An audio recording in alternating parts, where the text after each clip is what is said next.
I've been creating content since 2019 and it has completely changed my life. From getting people to buy my digital products, getting a job in a completely new industry, getting people all over the world to pay for my consultations, do brand sponsorship with my favorite brands, sell high ticket done for you services, and even a corporate speaking gig. All these opportunities would have never happened to me if I had not been posting content. But when I first started a couple of years ago, I gotta be honest, I was scared shitless. I was so worried about other people judging me. What if my friends saw my content? What if my girlfriend at the time saw me posting this? Would she feel embarrassed? Would my parents feel embarrassed if they saw this and their friends showed to my parents, hey, your son is doing this? Or worse yet, we all have enemies or competitors. And what if they see that we start posting content? We're just giving them a reason to rip on us. Haha, look at him trying to be an influencer. Dude, you're 37 years old. Get a job. What a loser. That's honestly what I thought until I made the switch. So in this video, I'm going to be sharing with you some stories how I get started with content creation that has allowed me to build the lifestyle that I have today, where I work from home, I can spend my time with my 2 kids, and I send and pick up my kid from preschool every single day. And I'm also going to tell you the 3 stages of content creation to help inspire you to get started with content too. By the way, if you want to skip all the trial and error, check out my school community where we all learn how to make YouTube videos together to promote ourselves and our business. And if you want to skip all that and work with me directly one-to-one, both of these links are down in the description below. All right, so here's how I got started with content, right? Back in 2010, I saw the potential of content because I consume a lot of personal finance blogs and I watch a lot of YouTube videos. At the time, YouTube wasn't super popular as it is today, but I saw people like Casey Neistat, Vanessa Lau. These are big YouTubers now, but I followed them probably 5 years ago, maybe even more. They all documented their journey where they were nobody and they kept creating content to the point that now they work with big brands and people buy whatever it is that they're selling. So I saw the power of content. And I also saw that because they shared their journey, they showed where they were from nobody and now to somebody openly, is what makes people trust them even more. And it gave me all the permission I need to just get started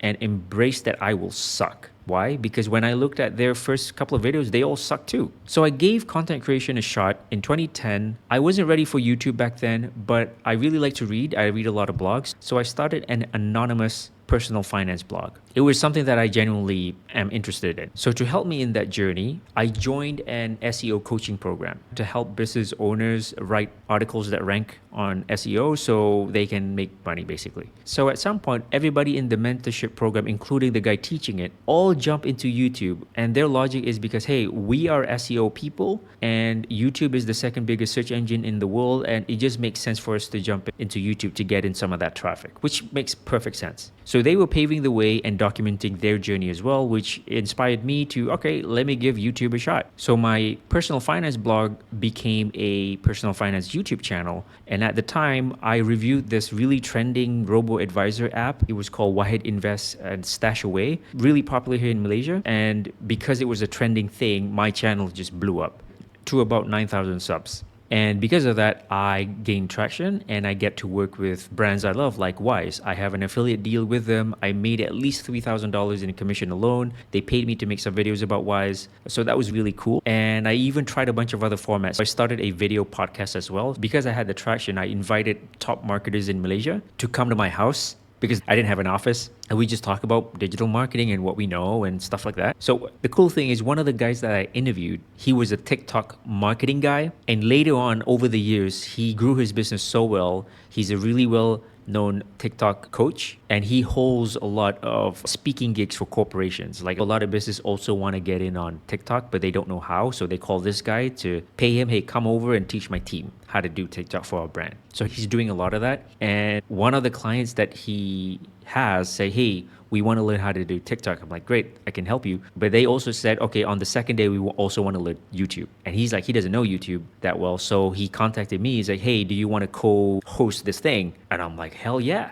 And that's how I got the corporate speaking gig many years after the podcast. At the same time, I also had a Twitter account where I just shared in text what I learned about personal finance and also digital marketing. I grew that account to about 12K followers. I got a few people who paid for my 1 hour consultation, and the highest rate I've ever got was $200 an hour. And I also got a few landing page clients because they click on the link in my bio that goes to my landing page, my website, and they DM me like, hey, who did your website? It's really nice. And I say, oh, I know the guy, it's me. And he said, oh, really? Like, hey, listen, we need a website for our business. Can you help do it for us? And I'm like, all right, let's book a call. Let's see how I can help. So I get a few landing page clients from Twitter as well, now known as X. Then in 2023, my first son was born, and my wife said, hey, you're really good with this video thing. Why don't you start a TikTok parenting channel? Because at the time, TikTok was booming. And as a new parent, I also want to learn a lot about parenting, but I don't want to learn from mommy vloggers because I don't really resonate with what they're saying. So there's not many parenting channel on the perspective of the dad. So that's exactly what I did. I just created really simple videos sharing what I know about raising my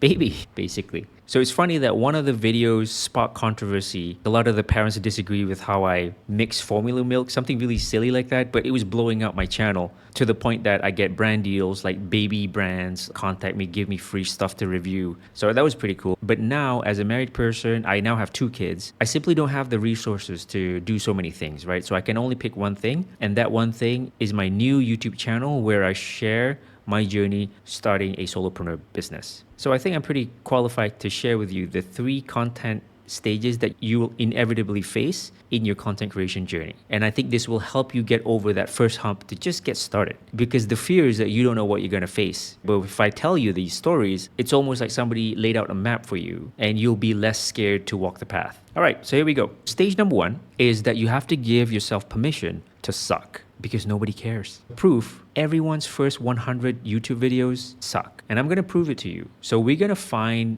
big YouTubers, right, that you probably know. So let's just hop onto YouTube right now and Google Marques Brownlee. Super famous guy, 20 million subs, right? So look at these videos, really polished, really well done, lots and lots of views, millions of views on average. So let's go to his very first video, click on oldest. So his oldest videos is 17 years ago, and it was just random stuff about his life. Look how different he looks. It's just some kid. Bad lighting, bad production, weird thumbnails, stutters probably. So let's take a look at another guy in tech. It's called Unbox Therapy. So this is the guy, very animated. Also the same thing, has millions of views on average, really well done videos, good personality. But let's take a look where he first started. Videos, oldest, 14 years ago. Look at this. Just him in his attic, it seems. Like really bad lighting, not that cool personality, just an average dude reviewing stuff. And if you notice, he doesn't show his face, because I'm pretty sure at that time he's probably scared shitless to be on camera. But he did it anyways. But look at him now.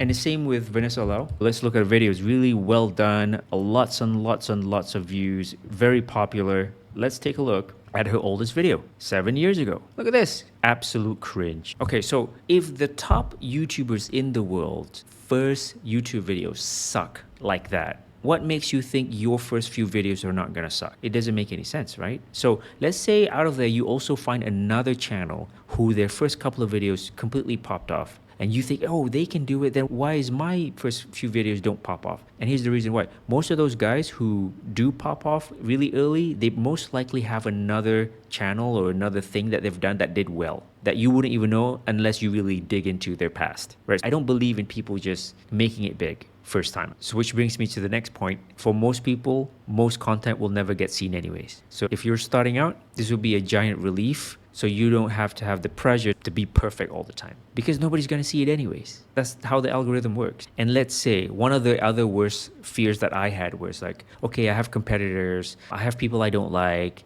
What if my cousin that I don't really vibe sees me doing these cringe videos? They're going to make fun of me the next family reunion or whatever. And let's say one of your competitors or enemies go out of their way to leave you a nasty comment. I think deep down inside, I think they're jealous, because they know you're trying to do something that will make your life better by creating content. It's going to give you opportunities. They know that, but they're too scared to do it. So they try to discourage you in your journey so you don't become better than them. All right. So if anything, if you get bad comments, that's actually a pretty good sign. And what if my friends see that I post YouTube videos that's really cringe? So about 5, 7 10 years ago, I'm not sure, when I first started doing YouTube videos, but I was doing random stuff. So at the time, I was really nerdy. Every time I travel, I always bring like a small first aid kit. And the video was just me explaining what I put in my first aid kit when I travel. Super nerdy, right? But it was something that I genuinely am interested in, and I can talk for hours without even me having a script or anything. So anyways, at the time, 10 years ago, I'm married now, but my girlfriend at the time had this friend that we always hang out together, all three of us. So one day my girlfriend told me, hey, I just met that friend. And I'm like, oh yeah, cool. Yeah. And he said that he just watched your YouTube channel.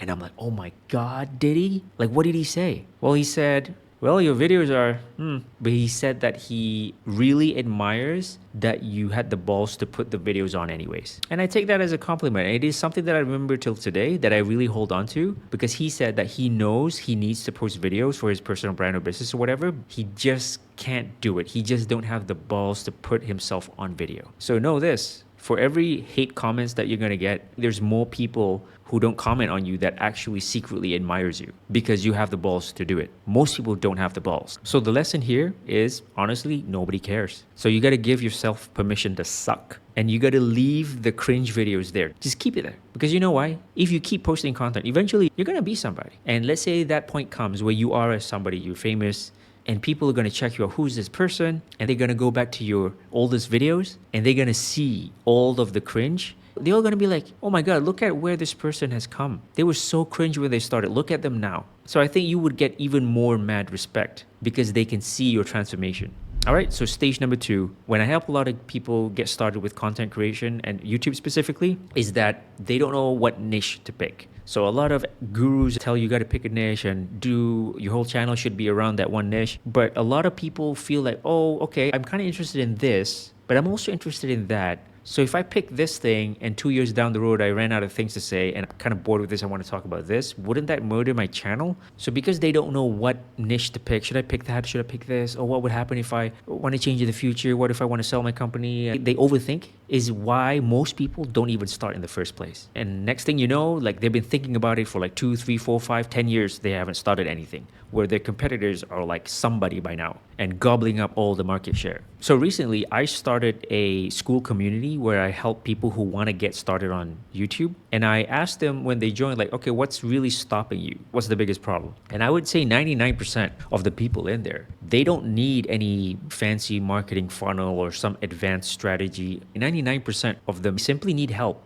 to get started on video. They say that, oh, I'm not going to start until I have this camera, until I have this lens. Oh, I'm going to wait until my video light is here, or my grandma is coming over for the weekend, I can't start. Basically, what it really boils down to is that they are scared shitless to be on camera. So they make up all these excuses to postpone them from actually doing it. So there I was trying to solve this problem for the members of my school community. And I really thought, like, how am I going to answer these guys? And I looked back at myself like, wait a minute, I have the same problem. I also feel pressured to create the perfect video, and it made me not post the video at all. And I sat down and thought even deeper, like, why does that even happen in the first place? And I think it's because I put a label on myself. Before this, I label myself as a YouTube coach for business owners, but it just didn't really sit right with me. If I go to a party and people ask, Helmi, what do you do? And I'll be like, YouTube coach.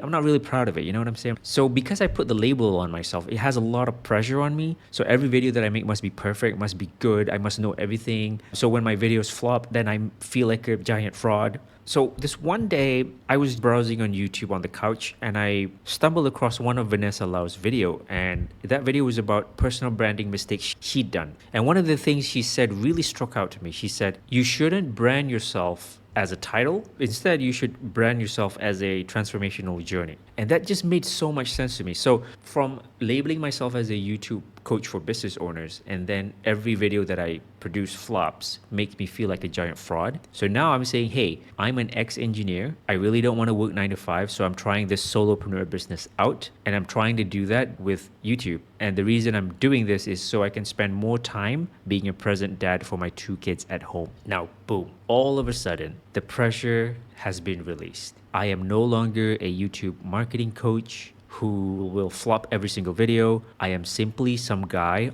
on a mission. And all of my content is simply sharing my story, my journey, my wins and my failures. So there's no more pressure because it's just like this one right here. It's just me telling stories. And immediately you know what I'm about. my past, what I'm trying to do, and why I'm doing it for my kids, right? So people who resonate with my journey, like they see themselves in my journey, they would want to subscribe to me, go to my website, download my lead magnet, and naturally they want to do that, right? That's much better than labeling myself as a YouTube coach, right? So the lesson here is maybe you shouldn't box yourself into a niche, which is very against the grain. Your channel is about you and your branding isn't your title, but it's the long-term transformational journey that you're trying to achieve. People who resonate with that journey will naturally want to join into your movement. And fun fact, sometimes I don't know if I should share a certain story because oh man, this is too vulnerable. I don't know if I should be sharing that story. Those are the ones that usually connect with people the most, and they would naturally click on my links and join my school community or opt into my email list or book a call with me. If it's cringe, it's a good sign. If it's not cringe,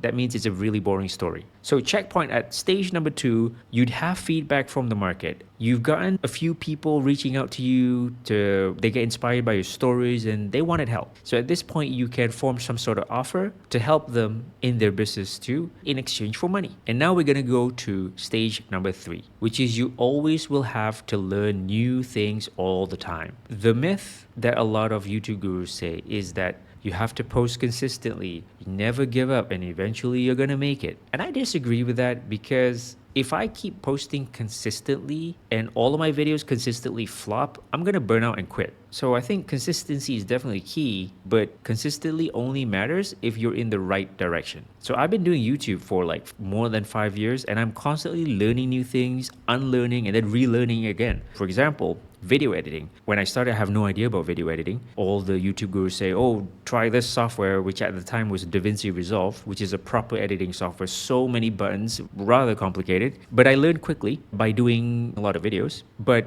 each video took me like 2, 3, 4 days to do on top of my 9-to-5 job, which is just not sustainable. Then a new AI editing tool comes about that promises it can make my video editing so easy with some clicks of 5 buttons. So I tried that. And I unlearned how to edit videos using a traditional editing software. And now I gotta learn this new editing AI software. So that took some time. And I thought it solved all my problems. But now I get comments, people say, hey, this AI tool is making too many jump cuts. So it's kind of distracting me from the story that you're trying to deliver. So now I gotta go back to the drawing board. And I've discovered a few creators that I look up to where they just do very simple storytelling, just kind of like this one right here, where they're so good at talking. Like the entire video is just one shot. Like, I'm pretty good at talking, I think, but I don't think I can do that yet. Like this video right now requires not that many editing, but there's some stuff that I still have to cut out. But I'm getting there. So that's an example of me constantly having to unlearn and relearn things. And this thing will always happen. Like you will never master everything truly. So an example number 2 is last year I had one video that went viral. And with that came a lot of clients, a lot of business opportunities. But ever since that one viral hit, I was unable to make another video to stack up to it. Everything just flops for the entire year. And I think the reason was because I was so stubborn in my own ways. I've been listening to marketing gurus and they all say, oh, you gotta be niche, you gotta stay focused on this one very particular client who makes this much money, drives this car, has this color underwear, like really detail about this person. So I created this niche content, which basically means I only create content for really advanced people. But in the market, there's only like a very small percentage of people doing advanced stuff. The majority of the people, they are beginners or they haven't even thought of doing your thing. And this realization came when I started that school community. Remember, I asked them what was really the thing that is stopping you? And most of them were just scared shitless to start on YouTube, which is why now I don't do niche content anymore, like how to start webinars, how to do this funnel, that funnel. That's very advanced. Like right now, my content is helping people just to get started on video. It's okay, you're gonna suck, and it's okay. Just to encourage people to get started. So there you go. If you need support to get started creating content, join my school community. And if you want to skip that, work faster with me one-to-one, both of these links are down in the description below. So that's how content creation has completely changed my life. And hopefully this can inspire you to get started on content creation as well. But if you want to see how exactly I use YouTube as a system to get me clients and business opportunities, the exact step-by-step process behind the scenes, watch this video right here.